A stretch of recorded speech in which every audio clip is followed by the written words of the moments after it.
Now, brace yourself. Animal rights campaigners have claimed British Fairgrounds should stop featuring horses and other animals on carousels, as it encourages exploitation. Yeah, they look really real, don't they? People for the ethical treatment of animals suggest replacing horses with objects which celebrate human achievement. PETA's Elisa Allen said, "It would be wonderful to see UK Fairgrounds replace animal-shaped carousel figures with vehicles such as cars, unicycles, tractors, airplanes and rockets, and bulldozers, or more whimsical designs like shooting stars, rainbows or brooms." Brooms? What? Aside from the fact that if you're replacing it with planes and cars and things like that, what about the environment? Come on, emissions. That's just wrong as well, by the way.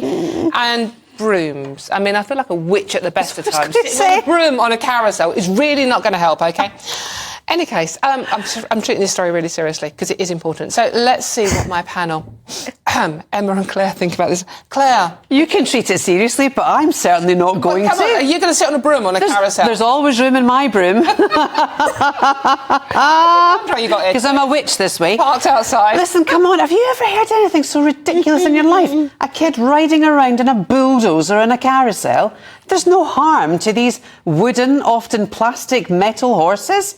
I mean, kids love unicorns. They don't want stars. I mean, it's all about the whole allegory of back to, like, the circus element of it, the fun group, the fun fair. I mean, because something, you feel something isn't right, doesn't make it not right.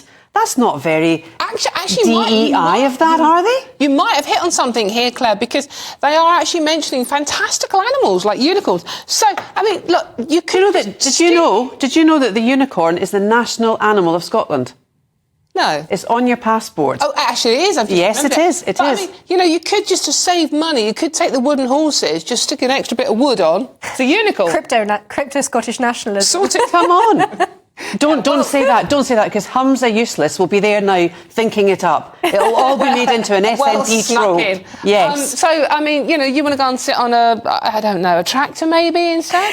I know that it is serious. It is, because these mad people do take this quite seriously. But you actually took the thought right out of my head there. That you can just imagine the Extinction Rebellion activists would counter this with this is going to, it's like when they renamed the Brecon Beacons because of association of beacons with fumes and fossil fuels.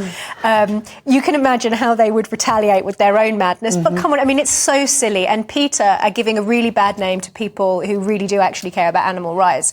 As I was saying when we weren't on air, I'm a real animal lover, and kids love animals. They love carousels because they are a kind of beautifully created, enchanted version of an animal that they might see. Victorian carousels had things like lions on them and other exotic animals that people wouldn't have seen, and that is what drew people, into them. And they are part of this kind of like carnival, magical, enchanted, imaginary world that children love so much. The idea that this is somehow exploitative, I mean, or it encourages people to be exploitative towards animals because because you're riding them or whatever. I mean, it's just silly, and they are making it. They're very good at getting the headlines, but what they're doing actually, and it's quite serious, is that they are creating an association in people's minds between animal rights activism and being completely loco. I think that's no. To be fair, PETA aren't here to defend themselves. Okay, I mean, it would. And this is just opinion. Of course, this is just opinion. But I must admit, I love carousels as a kid. It is funny, though, isn't it? And it didn't encourage me to abuse horses. No, in any way, shape, or form. No. And it didn't want me either to be a massive horsewoman, nor does it even infiltrate the fact of the Grand National or anything. It doesn't open up any form of discussion. It's a kid's right. My favourite one as a child was to ride a chicken. I thought that was always that says a lot about you, actually, Emma. I'm just looking at a picture here where there's a picture of a carousel and there's a giant... Yeah, there's a chicken right there.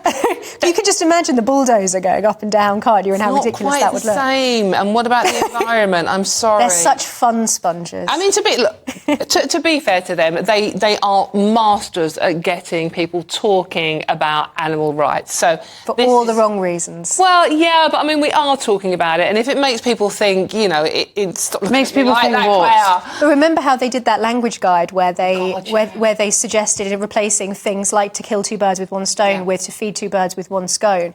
They are control freaks, and you say scone, I say scone. It doesn't rhyme for you. You go down that road. It's so Scotophobic of them.